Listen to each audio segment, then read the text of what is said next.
What's going on, people? It's KOTB, and in this video I'm going to be showing you my ultimate guide on how to make realistic pianos in FL Studio. This is the exact process that I use on making loop kits and sending out samples. My brand new loop kit Solitude has just dropped, and it's got over 20 emotional string and piano samples in there that you can use completely for free. They're all key labeled, BPM labeled, and ready to go straight out of the box, man. If you're interested, go grab that. The link is in the description below. So I know when people start making beats, they struggle with the melodic elements of it, because I did for a very, very long time. But all you need to understand is some basic principles that are going to take your production to the next level. You could be a producer of any genre, and these skills are really going to help you create something that sounds realistic, powerful, emotive. So let's do it. So I'm going to start by opening an instance of Keyscape, and I know not everybody's going to have the money to buy Keyscape, but this is just the one that I use. There are some really good other options. Contact do one. Alicia's Keys is really good. This one is also very good by Contact. It's the Noir Bank,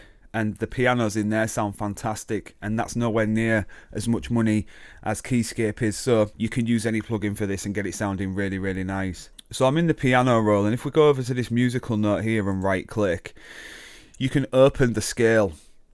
Now we can go into any scale that we want, and it's totally up to you. I generally like to start in A minor for some reason. So I go to if you right click A and then right click minor natural Aeolian.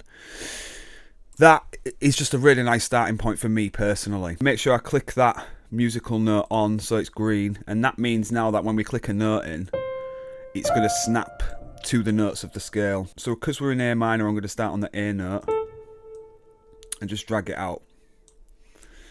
And then what we're going to do is, you can see, so I didn't understand this for a long time either, but basically the lighter sections are the notes within the scale. The darker ones won't fit because they're not within that scale. So it's only showing me the notes that are in A minor. So what I'm going to do is just click in 3 notes, like that. And that's a nice triad chord to get us started. So what I'll do then is highlight all of that, hold shift and drag it across, and then bring it down.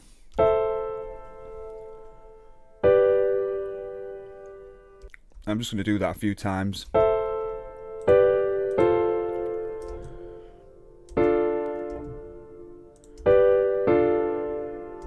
And when I drag this triad up and down, it's still going to fit it into the scale, which is just such a powerful tool, because you know you're definitely within that key.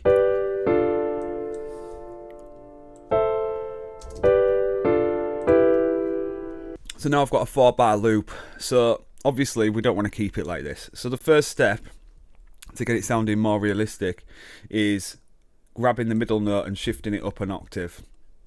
So I just highlight the note, hold control and up on the keyboard, and let's hear that.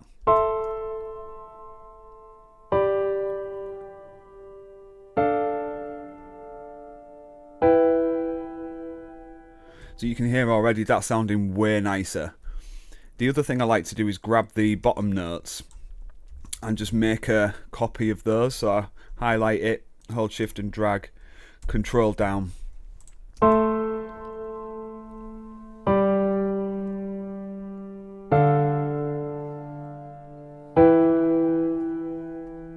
So that sounds really nice already, and we haven't done really anything yet. So the next step to get it sounding realistic is you need to think about it in the sort of eyes of a pianist. So they would be playing keys on the actual piano, and it wouldn't be perfectly in time.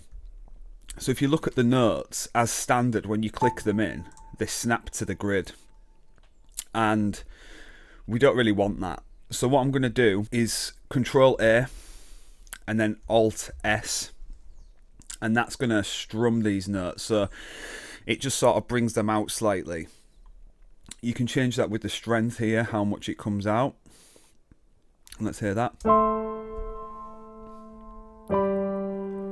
You can hear the difference there from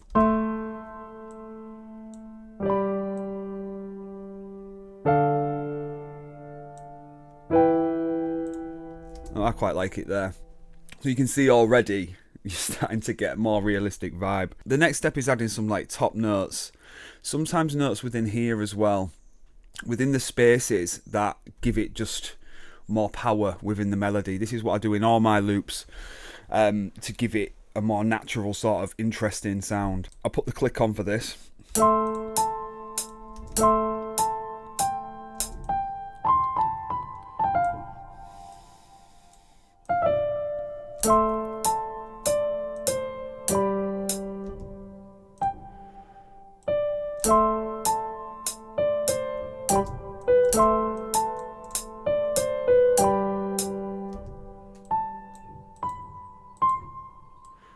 And I'm just trying to make it sound powerful and interesting.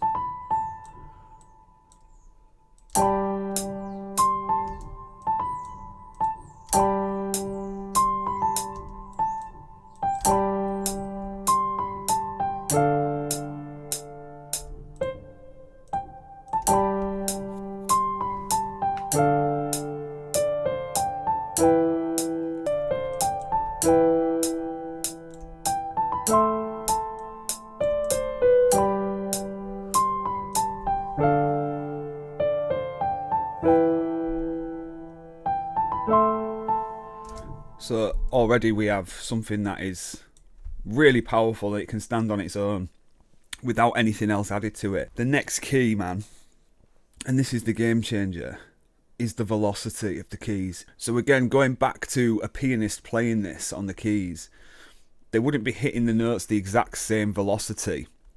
So this is how you start to get the realistic sound.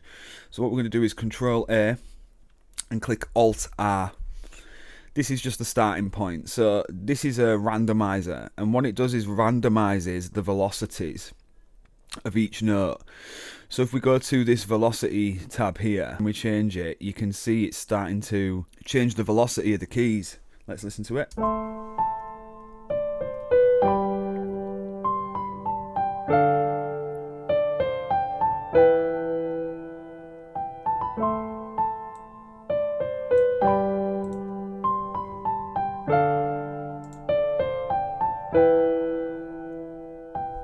Obviously I randomise the velocities at first automatically like that, but then I like to come in and just see what each note is doing, and this is worth doing because if something's hitting really hard and really sharp or too quiet, you're not really going to hear it very well. So I like to manually come in and actually change these to what I like. So just by highlighting the note, you can see which one is going to be affected. That's why I sort of highlight them. Now that one seems quite loud, so I'm just going to bring that down a little bit. And let's just have a look at these. I don't want them to be so loud.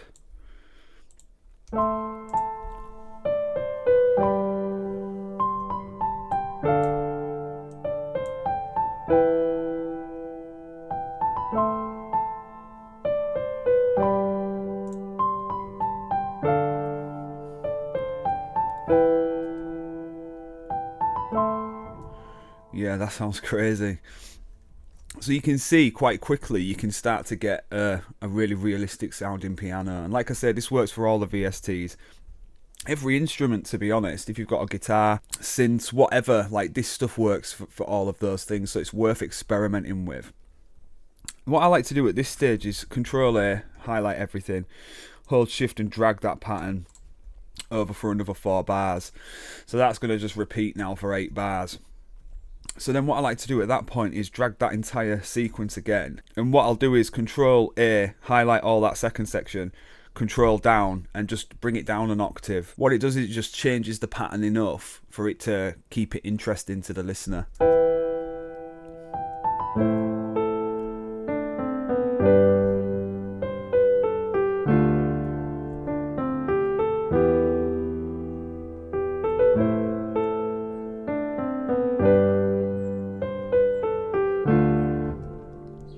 And then what you can even do as well is you can copy that again and then go up 2 octaves.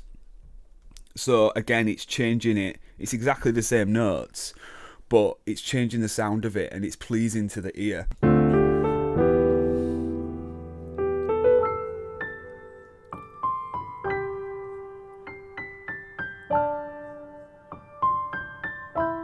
That could be like some sort of intro or outro.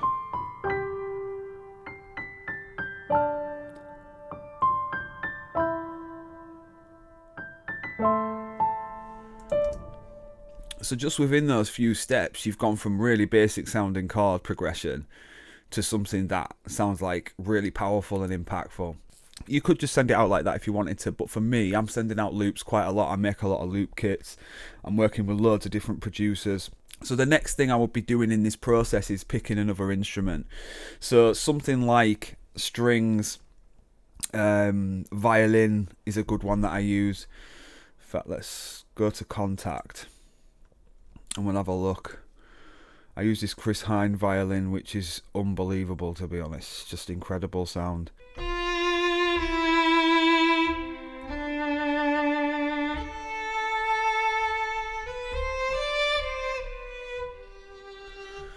Do you know, you got to invest in your sounds, guys. This is why I get a lot of people using my melodies and loops and stuff, because it's just really good quality sounds. So then what I do at this point is, like, obviously we've got the ghost notes on, and you can really just make up a top line on top of what you've already got. So it's a case of just clicking it in. You can play it on the keyboard as well if you want. I do that sometimes, but if you want to just click it in, you can. So let's just have a play around with it.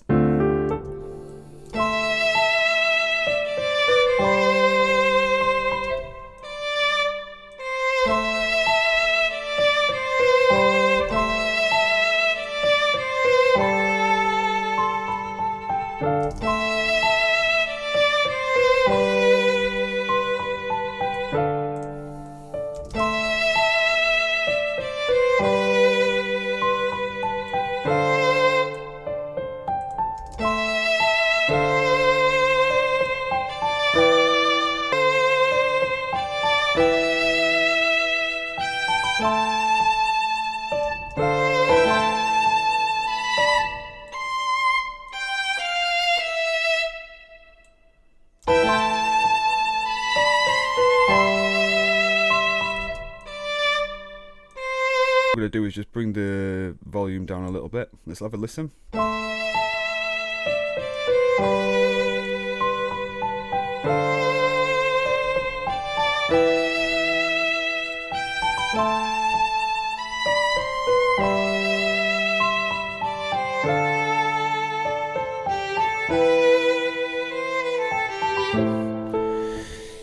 So you can see how you start to layer it up. The samples that you start to create are unbelievable. So again, I can copy and just replicate that over to the next part of the loop, basically. What you could do again is go up an octave.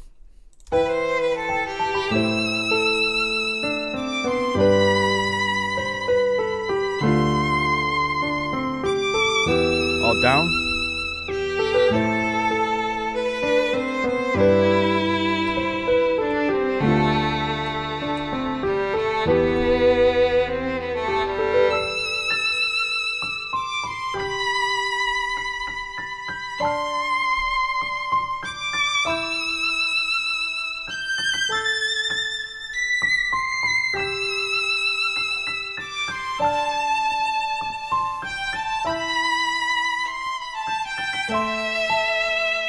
So that is sort of the start of a really, really good loop there to me. The next thing I would be considering is some kind of vocal. Now, there's obviously loads of ways you can do this. You could use Splice. You could use Arcade. I don't always like to use Splice when I'm sending out loops. I try to create everything myself, but it's more likely that people have got Splice than Arcade. So if I just type in like R&B vocal or something.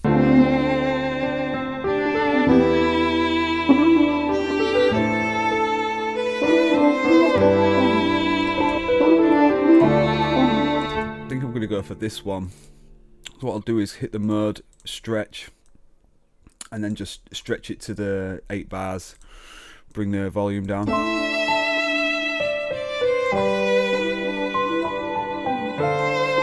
What we can also do is change the pitch up a full octave.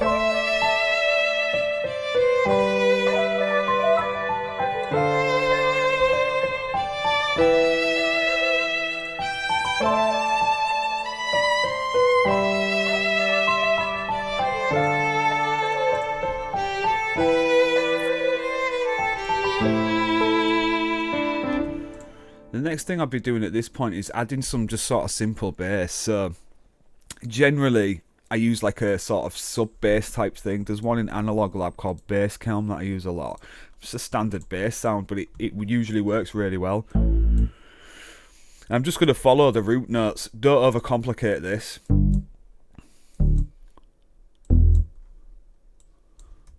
And just copy and shift and drag on all of the basses.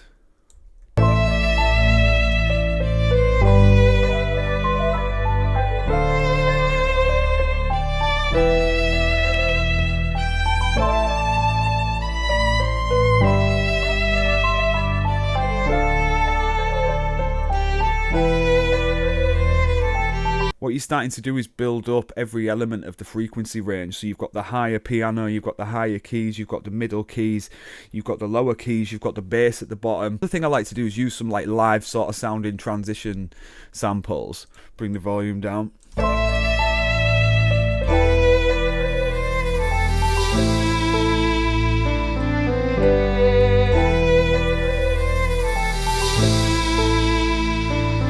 See, it just adds that sort of emotive element to it, you know, and that's what I think people like to hear. They like to hear, if I do my thing on this, what can I expect to get out of it? Do you know what I mean? That's why I spend that time adding these additional elements to the loops that I make, because it gives the producer, oh yeah, I can feel the vibe of it, you know what I mean? Like, so then if you wanted to make a beat out of this, what I would potentially do is highlight the elements, Control Alt and C, and that'll just consolidate those parts together so that you're working with it as an actual sample at this point. Put the mode to stretch, and here you can start to change the pitch. You can affect all sorts of stuff at this point. So I'm going to turn these elements off for now and just play around with the pitch a little bit.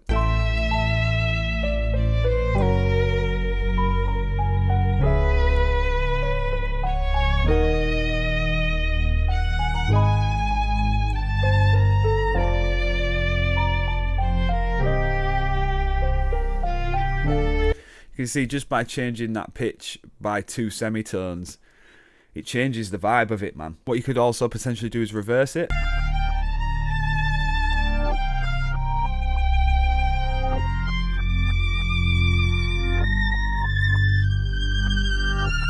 And it gives you a totally different vibe again, you know. This is where you can start going crazy. You could put some halftime on it.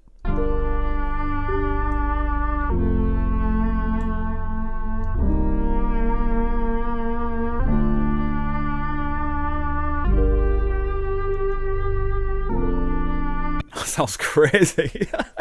That sounds absolutely crazy. You can see how you can get super creative with it. You wanted to, I don't really mess with Portal that much, but a lot of people do use Portal. You could try using Portal if you wanted to.